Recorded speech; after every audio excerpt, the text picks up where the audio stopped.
고소인은 신축 건물을 지으셨던 건축주시고, 이분이 한 7천만 원 정도는 본인이 이렇게 인정을 하시고 실제로 배상까지 이렇게 하셨다라고 합니다. 상대방이 선임한 변호사의 그 압박에 굉장히 많이 고통을 받으셨어요. 예, 안녕하십니까. 짱변 사무소의 짱변 장훈 변호사입니다.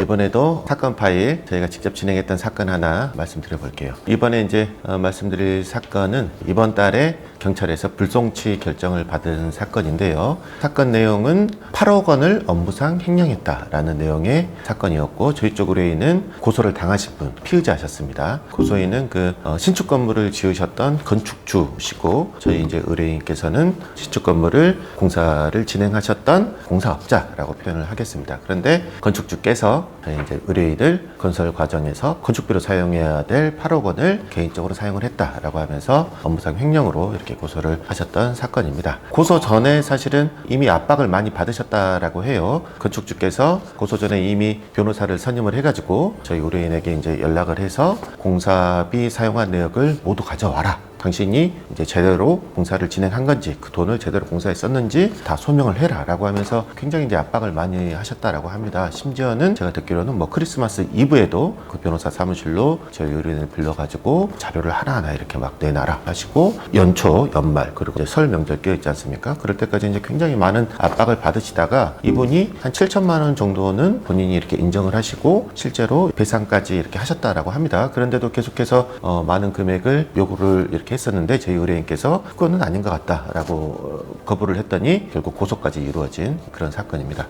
저희가 이제 사건 내용을 받아보고 검토를 해봤더니 이 사건은 일반적인 도급 관계가 아니었어요. 그러니까 고소 내용은 공사업자가 내가 공사비로 하라고 준 돈을 개인적으로 썼다라는 이제 그런 내용인데, 단순히 도급인과 수급인 사이에 그런 관계로 설정을 해서 고소를 했는데, 저희가 봤더니 단순한 그런 관계가 아니라 동업 관계였단 말이에요. 기존에 있었던 대지와 건물을 구입을 해서 그 건물을 철거를 한 다음에 빌라를 건설을 해서, 그 건물은 6층짜리 빌라 이런 빌라였는데 이제 임차인을 모두 채운 다음에 그 다음에 이거를 매각을 하면은 상당히 이제 큰 금액을 시세 차익을 볼 수 있지 않겠습니까? 그래서 매각을 해서 판매 대금이 나오면 이제 최종적으로 그동안의 비용을 모두 정산을 하고 이익을 이렇게 반분하는 그런 식으로 처음 관계가 이렇게 설정이 되어 있더라고요. 단순한 도급인과 수급인 사이의 관계가 아니죠. 동업자 관계입니다. 단순 도급인 수급인 관계와 동업자 관계는 어떤 차이가 있냐면요. 예를 들어서 이제 건축주가 공사에 사용하라고 돈을 줬을 때 그 수급인이, 공사업자가 그 돈을 건축에 사용한 게 아니라 다른 용도로 사용을 했으면은 업무상 횡령이 될 여지가 있죠. 그런데 동업자 관계라고 하면은 모든 과정이 지난 다음에 이익을 안분하기로 했다라고 하면은 그렇게까지 엄격하게 바라봐서는 안 된다라는 그런 게 하나 있고, 큰 쟁점 중에 두 번째는 고소인의 계산으로는 8억 원의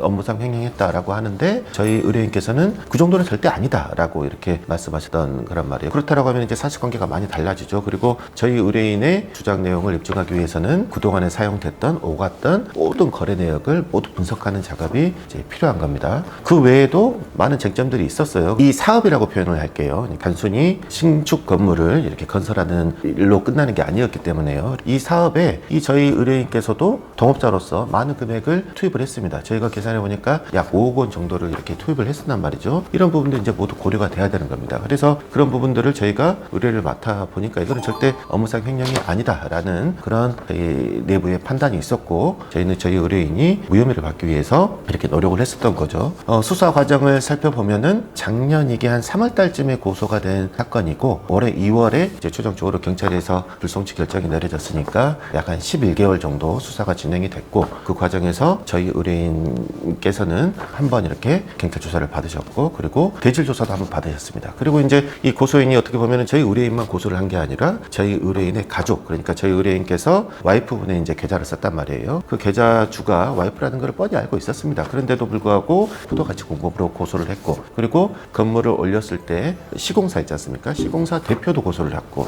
그리고 이 저희 의뢰인과 함께 이 사업을 진행을 했었던 하도급 업자도 이렇게 고소를 했습니다. 그래서 이분들에 대한 조사도 모두 이루어졌고, 계속 조사가 이루어지면서 경찰도 계속 자료를 요구하고 저희도 자료를 제출하고 의견서를 제출하고, 결국에 올해 2월 달에 최종적으로 경찰의 불송치 결정이 이루어졌다라는 겁니다. 수사를 다 해봤더니 이거는 업무상 횡령이라고 보기 어렵다라는 판단을 제가 이렇게 받아들인 거예요. 어떻습니까? 처음에 이분은 혼자서 이렇게 고소가 당하기 전에 상대방이 선임한 변호사의 그 압박에 굉장히 상당히 많이 고통을 받으셨어요. 크리스마스 이브에도 막 정말 끌려다니신 거예요. 실제로 7천만 원을 지급하기도 했습니다. 만약에 이분께서 처음에 상대방 변호사로부터 연락을 받고 압박을 받았을 때 그때 저희를 찾아오셨다라고 하면은 그런 고통의 시간은 없지 않았을까. 나중에 실제 형사고소를 당한 다음에야 저희를 찾아오신 거는 조금 아쉬웠던 부분이기는 한데, 결과적으로 이분에게는 죄가 없다라는 경찰의 결정을 저희가 받아들였고, 그래서 이분께서도